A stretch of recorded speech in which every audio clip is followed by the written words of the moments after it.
Alors, nous allons parler avec Yael Ifra qui est le porte-parole de Kulanou. Yael, bonjour, Boker Tov. Boker Tov, Daniel, je suis vraiment désolée. Ah bien, alors pour une porte-parole, c'est un peu difficile quand on est, mais on va pas exagérer avec vous, on va vous demander de préserver votre parole justement. Mais une question, je le disais tout à l'heure, on parlait de jeu d'alliance à droite pour essayer de renforcer le bloc de droite par rapport à ce bloc de centre-gauche qui est en train de se préciser entre Benny Gantz et Yair Lapid. Alors, est-ce que Moshe Kahlon serait prêt à rejoindre, alors que le parti Kulanou, il faut bien le dire, flirte avec le seuil d'éligibilité, parfois au-dessus, parfois en dessous. Est-ce que Moshe Kahlon, pour d'une certaine manière se sauver même lui politiquement, serait prêt à rejoindre son parti de base, le Likoud, et peut-être même en échange d'un poste garanti de ministre des Finances dans le prochain gouvernement, rejoindre le Likoud et s'allier avec Netanyahou? Absolument pas. C'est absolument pas à l'ordre du jour. D'abord, les sondages sont très fluctuants. On est dans un moment où l'offre politique est très désordonnée.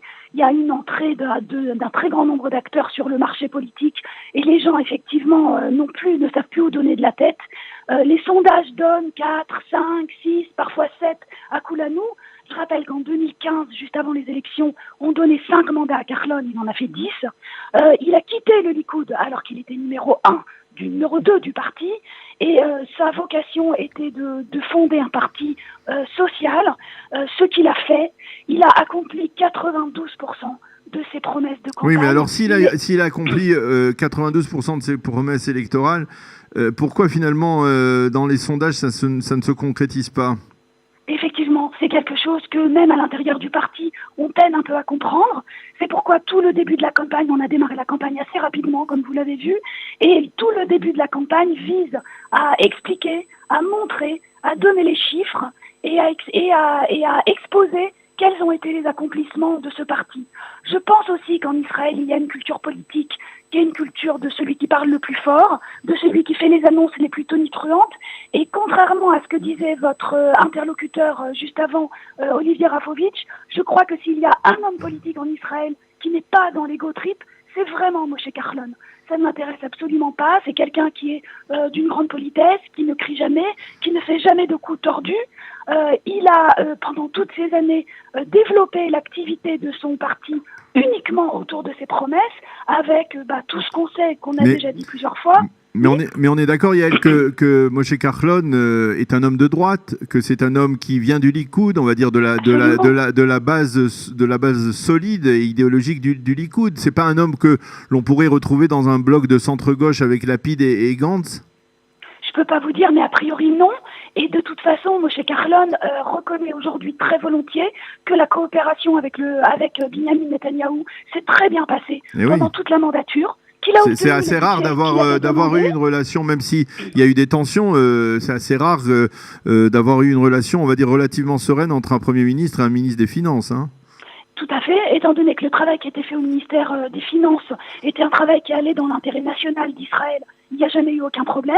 Je vous fais cependant remarquer que Kahlon s'est opposé, et très fermement dans plusieurs cas, à Netanyahou, et quand il s'agissait essentiellement de faire valoir des idées qui étaient des principes de souveraineté, des principes d'indépendance de la justice, les principes du ta'agid, c'est-à-dire de la chaîne publique, à ce moment-là, il s'est opposé et il n'a pas hésité à mettre sa démission dans la balance.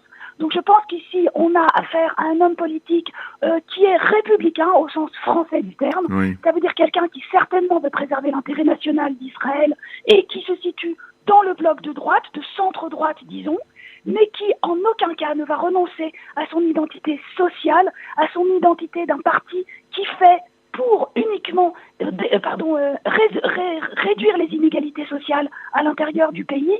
Je vous rappelle uniquement l'augmentation du salaire minimum en Israël de 1000 shekels, ce qui est quand même quelque chose d'énorme, tout le programme Mehrir Lamishtaqen qui, quoi qu'on en dise, a réussi à freiner l'augmentation de l'immobilier. Je ne vais pas vous rappeler les taux d'augmentation d'immobilier en France sur les 20 dernières années. On en reparlera, Yael, quand vous aurez retrouvé votre voix, on en reparlera. Exactement. Alors, écoutez, merci beaucoup d'avoir accepté de répondre à nos questions ce matin.